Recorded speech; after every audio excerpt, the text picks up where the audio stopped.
Praise the Lord. प्रभु के नाम की स्तुति हो। हमारा विषय है यीशु के क्रूस पर लटकते समय 3 घंटे तक अंधकार क्यों छाया रहा। मरकुस 15 अध्याय 33 और 34। दोपहर होने पर सारे देश में अंधियारा छा गया और तीसरे पहर तक रहा।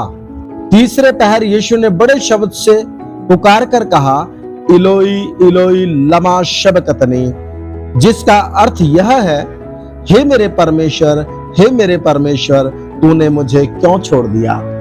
यीशु मसीह को मरकुस रचित सुसमाचार के अनुसार सुबह 9 बजे क्रूस पर चढ़ाया गया। 12 बजे से 3 बजे तक इज़राइल देश पर, या यूं कहें कि जहां पर यीशु मसीह को क्रूस पर चढ़ाया गया, बड़े एरिया में क्या छाया रहा? अंधियारा छाया रहा। अंधियारा क्यों छाया रहा, आज हम उस बात को देखेंगे। यूहन्ना रचित सुसमाचार उसका 1 अध्याय उसका 29 वचन में यूहन्ना बपतिस्मा दाता ने यीशु मसीह को देखा और कहने लगे। दूसरे दिन उसने यीशु को अपनी ओर आते देखकर कहा, देखो यह परमेश्वर का मेमना है जो जगत का पाप उठा ले जाता है। किस कॉन्टेक्स्ट में यूहन्ना बपतिस्मा दाता इस बात को कहता है? लेवी व्यवस्था उसका 16 अध्याय 7 से 10 तक। और उन दोनों बकरों को लेकर मिलाप वाले तंबू के द्वार पर यहोवा के सामने खड़ा करे और हारून दोनों बकरों पर चिट्ठियां डाले, और एक चिट्ठी यहोवा के लिए और दूसरी अजाजेल के लिए हो। और जिस बकरे पर यहोवा के नाम की चिट्ठी निकले उसको हारून पाप बलि के लिए चढ़ाए, परंतु जिस बकरे पर अजाजेल के लिए चिट्ठी निकले जीवित खड़ा किया जाए और उससे प्रायश्चित किया जाए, और वह अजाजेल के लिए जंगल में छोड़ा जाए। अजाजेल का मतलब इब्रानी भाषा में अजाजेल शब्द है जिसका अर्थ है दूर करने वाला बकरा। 2 बकरे हर साल लिए जाने हैं। इजरायलियों को परमेश्वर की आज्ञा है 2 बकरे हर साल लिए जाने हैं। एक यहोवा के लिए अर्थात उसी समय बलि करने के लिए मंदिर में, और दूसरा बकरा अजाजेल के लिए। दोनों पर चिट्ठी डालनी है। चिट्ठी बोलने से परमेश्वर ने तय करना है कि किस बकरे को बलि किया जाना है और किस बकरे को अजाजेल के लिए छोड़ना है। महायाजक पूरे इज़राइल के पापों के लिए पश्चाताप करते हुए उस बकरे के ऊपर पूरे इज़राइल के पापों को लादता है। एक बकरा पापों के लिए प्रायश्चित करने के लिए यहोवा के लिए अर्पण किया जाता है, और दूसरे बकरे पर इज़राइल के पापों को लाद दिया जाता है, और फिर उसको एक निर्जन स्थान में छोड़ दिया जाता है। और उसकी प्रक्रिया क्या है कि जब वो बकरा छोड़ा जाता है अजाजेल के लिए, तो पूरा इज़राइल खड़ा होकर उस बकरे को देखता हुआ ठहरा रहता है, और क्या अपने मन में सोचता है? ये बकरा इज़राइल से उसके पापों को दूर लेकर जा रहा है। तो यीशु के विषय में नंबर 1, देखो ये परमेश्वर का मेमना जो जगत के पापों को उठा ले जाता है। अब नंबर 2 में आते हैं। दूसरा कुरिन्थियों 5 अध्याय उसका 21 वचन। जो पाप से अज्ञात था उसी को उसने हमारे लिए पाप ठहराया कि हम उसमें होकर परमेश्वर की धार्मिकता बन जाएं। एक बिंदु में हमने देखा कि यीशु मसीह इज़राइल के पापों को उठाकर ले जा रहा है अजाजेल के मेमने के तौर पर।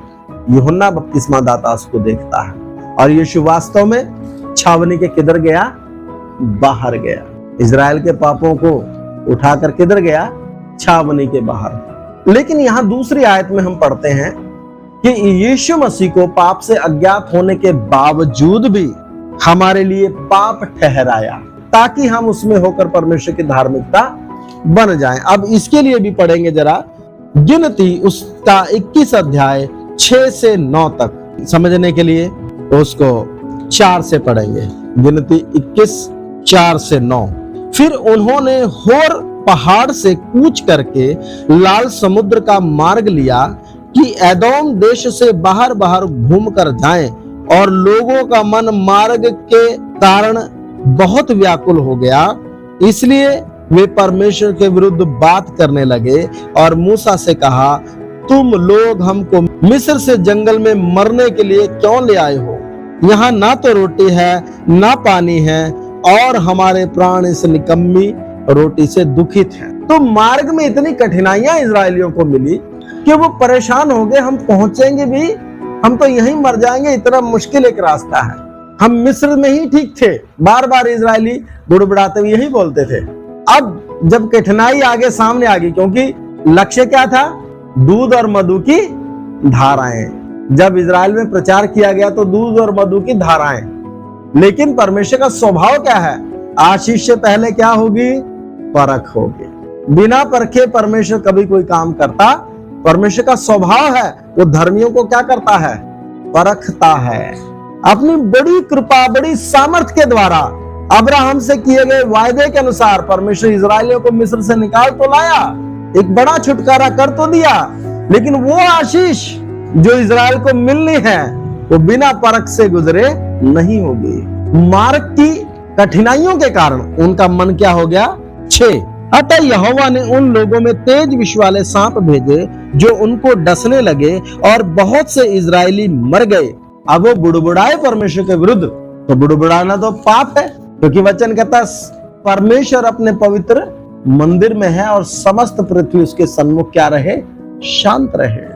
मीका 6 अध्याय उसका 8 वचन में लिखा है, तेरा परमेश्वर तुझसे इससे अधिक और क्या चाहता है कि तू धर्म के काम करे, न्याय से प्रीति रखे और अपने परमेश्वर के सन्मुख नम्रता से चले। नम्रता का मतलब परमेश्वर की प्रभुताओं को अपने ऊपर रखते हुए चले, जैसी जिन परिस्थितियों में जैसे भी परमेश्वर चलाए विश्वास और समर्पण के साथ चले। क्यों? क्योंकि परमेश्वर अगर हमें कठिन परिस्थितियों से लेकर गुजरता है तो वो कुछ कर रहा है, हमें बना रहा है। तो परमेश्वर ने उनके बुड़बुड़ाने के कारण, क्योंकि वो नम्रता से नहीं चले, तेज विष वाले सांप भेज दिए और वो उनको डसने लगे, बहुत मर गए। तब क्या हुआ जी? 7। तब लोग मूसा के पास जाकर कहने लगे, हमने पाप किया है क्योंकि हमने यहोवा के और तेरे विरुद्ध बातें की हैं। इनको इतना पता है कि हमने क्या किया है? यहोवा के और तेरे विरुद्ध क्या की हैं? बातें की हैं। यहोवा से प्रार्थना कर कि वह सांपों को हमसे दूर करे। तब मूसा ने उनके लिए प्रार्थना की। यहोवा ने मूसा से कहा, एक तेज विष वाले सांप की प्रतिमा बनवाकर खंबे पर लटका, तब जो सांप से डसा हुआ उसको देख ले वह जीवित बचेगा। अतः मूसा ने पीतल का एक सांप बनवाकर खंबे पर लटकाया। तब सांप से डसे हुओं में से जिसने उस पीतल के सांप की ओर देखा वह जीवित बच गया। पीतल का सांप, उसकी प्रतिमा बनवाकर एक खंबे पर लटका दिया गया। वो किस बात का प्रतीक है? इजराइल के पाप का प्रतीक है। उन्होंने पाप किया, पाप की मजदूरी मौत है। तो जिस व्यक्ति को सांप डसे वो उस सांप को जो खंबे पर लटका है उसकी प्रतिमा को देखे, अर्थात जो अपने पापों का अंगीकार करे कि हाँ मैंने गलती की, हाँ मैंने पाप किया, मैंने परमेश्वर के दास मूसा और परमेश्वर के विरुद्ध बुड़बुड़ाया है, प्रभु मुझे क्षमा कर, उसको देखे, वो अपने पाप का अंगीकार करता है। वो उस बात को स्वीकार करता है कि किस कारण से पाप आए, वो किस कारण से सांप उसको डसा है, उसका एक कन्फेशन उसके अंदर आता है। तब सांप डसा, सिर्फ देखने से सांप डसा है तो भी बच गया। विष कहां गया? कहां गया विष? इसका कोई साइंटिफिक लॉजिक है? साइंस हर चीज का क्या मांगती है? प्रमाण मांगती है, लेकिन बाइबल अद्भुत काम करती है। परमेश्वर का वचन अद्भुत काम करता है। उसी प्रकार 2 कुरिन्थियों 5:21 में लिखा है कि यीशु मसीह हमारे लिए क्या ठहरा? पाप ठहरा। तो उसके साथ साथ एक वचन और मैं आपको पढ़ाने के लिए चाहूंगा। व्यवस्था विवरण 21 अध्याय उसका 22 और 23। फिर यदि किसी से प्राण दंड के योग्य कोई पाप हुआ हो जिससे वह मार डाला जाए और तू उसके शव को वृक्ष पर लटका दे, तो वह शव रात को वृक्ष पर टंगा ना रहे, अवश्य उसी दिन उसे मिट्टी देना, क्योंकि जो लटकाया गया हो वह परमेश्वर की ओर से शापित ठहरा। इसलिए जो देश तेरा परमेश्वर यहोवा तेरा भाग करके देता है उसकी भूमि को अशुद्ध ना करना। गलातियों 3:13। मसीह ने जो हमारे लिए शापित बना, हमें मोल लेकर व्यवस्था के शाप से छुड़ाया, क्योंकि लिखा है जो कोई काठ पर लटकाया जाता है वह शापित है। अब यहाँ कई बातें प्रतीकात्मक रूप से घट रही है। आजाजेल का मेमना के तौर पर यीशु पूरी मानव जाति के पाप लेकर कहां गया? छावनी के बाहर गया। पीतल के सांप के प्रतिमा के तौर पर वो इजराइल के पाप को दर्शाता है। यीशु मसीह मेरे और आपके लिए क्या ठहरा? पाप ठहरा। हमारे श्रापों को उसने अपने ऊपर लिया और वो क्रूस पर लटका। और वचन कहता है जो कोई काठ पर लटकाया जाता है वह शापित है। तो यीशु मसीह हमारे लिए पाप ठहरा, शापित बना, हमारे पापों को अपने ऊपर उठाकर हमसे क्या किया? एक गीत हम गाते ना, पूर्व से पश्चिम है जितनी दूर उतनी ही दूर किए हमारे गुनाह। तो उठाकर हमसे क्या ले गया? दूर ले गया। वो पाप ठहरा, वो शापित ठहरा।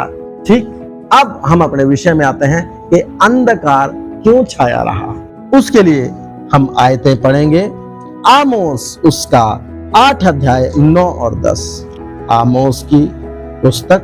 परमेश्वर यहोवा की यह वाणी है, उस समय मैं सूर्य को दोपहर के समय अस्त करूंगा और इस देश को दिन दोपहरी अंधियारा कर दूंगा। मैं तुम्हारे पर्वों के उत्सव को दूर करके विलाप कराऊंगा और तुम्हारे सब गीतों को दूर करके विलाप के गीत गवाऊंगा।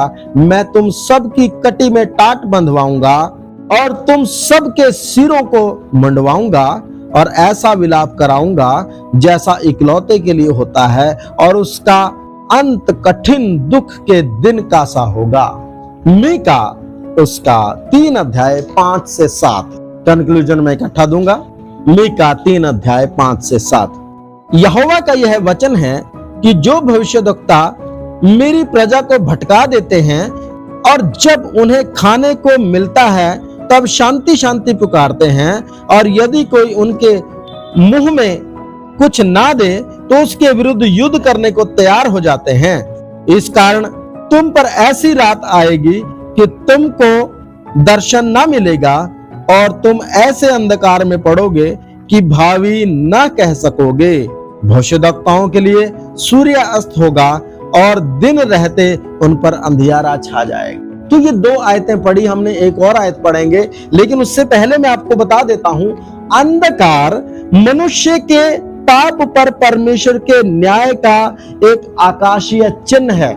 यीशु के सलीब पर लटकते समय में 3 घंटे तक अंधकार क्यों छाया रहा? क्योंकि वो मेरे और आपके पापों को उठाकर ले गया। उस पर मेरा और आपका पाप लदा। अब वहां सलीब पर यीशु नहीं लटका है, मेरा और आपका क्या लटका है? पाप लटका है। और उस पाप पर परमेश्वर का न्याय गिरा है। वो शापित ठहरा है क्योंकि उसने हमारे शापों को लिया। वो तो निर्दोष था, पिलातुस उसने भी हाथ धोए। सब बातों में परखा गया तो भी क्या निकला? निष्पाप निकला। अंधकार परमेश्वर के न्याय को दिखाता है। वो न्याय अगर यीशु पर ना गिरता जो हमारे पाप लिए उस सलीब पर लटका है, हमारे लिए पाप ठहरा है। यीशु पर दंड नहीं आ रहा है, जो पाप उसने उठाए उस पाप पर परमेश्वर का, क्योंकि पाप की मजदूरी क्या है? मौत है। पाप के ऊपर परमेश्वर का न्याय आएगा।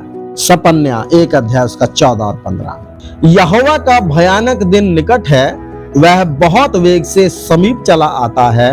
यहोवा के दिन का शब्द सुन पड़ता है, वहां वीर दुख के मारे चिल्लाता है।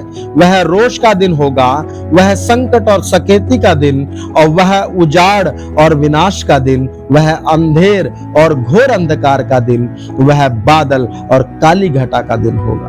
पूरा पुराना नियम, इज़राइल जब जब पाप करता है परमेश्वर उनको दंड देता है, और जब जब चिल्लाता है प्रभु उनको फिर छुड़ाता है, क्योंकि वो करुणामयी भी है और वो न्यायी भी है। और जब जब इज़राइल ने आज्ञा मानी तब तक उसको क्या मिली?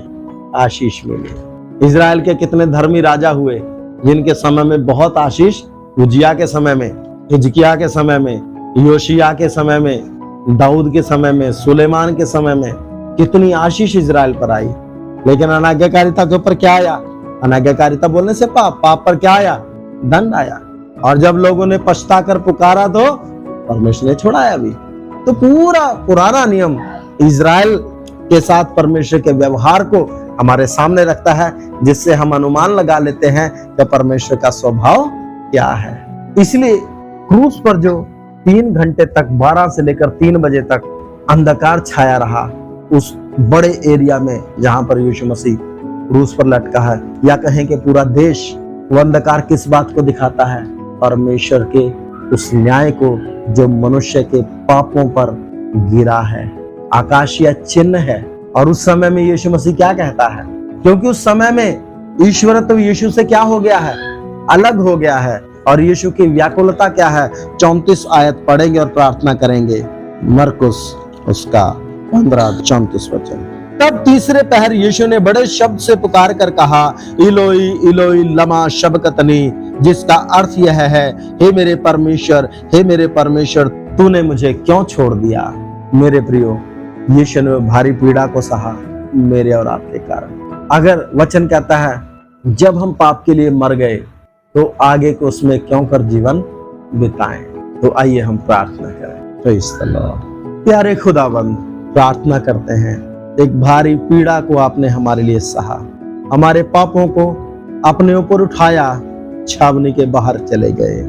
हमारे लिए भी अवश्य है कि हम उसकी निंदा अपने ऊपर लिए हुए छावनी के बाहर चले। वो हमारे लिए पाप ठहरा और हमारे पापों के कारण परमेश्वर का न्याय उस पर गिरा, ताकि हम बच जाएं। वो श्रापित ठहरा, एक श्रापित मौत को उसने हमारे लिए अपनाया। क्रूस पर वो अपने प्राण को दिया ताकि हम श्राप से बच जाएं, हम पाप से बच जाएं, हम उस भयानक दंड के दिन से बच जाएं, उस न्याय से बच जाएं। प्रभु, एक भारी व्याकुलता को आपने सहा जब पिता से अलग होना पड़ा मेरे और मानव जाति के पापों के लिए। हम उस पीड़ा को समझें और पाप में फिर से अपने आप को ना दें, क्योंकि फिर कोई बलिदान होना अनहोना है। प्रभु, हम सबों पर अनुग्रह करें, यीशु मसीह के नाम में, आमीन।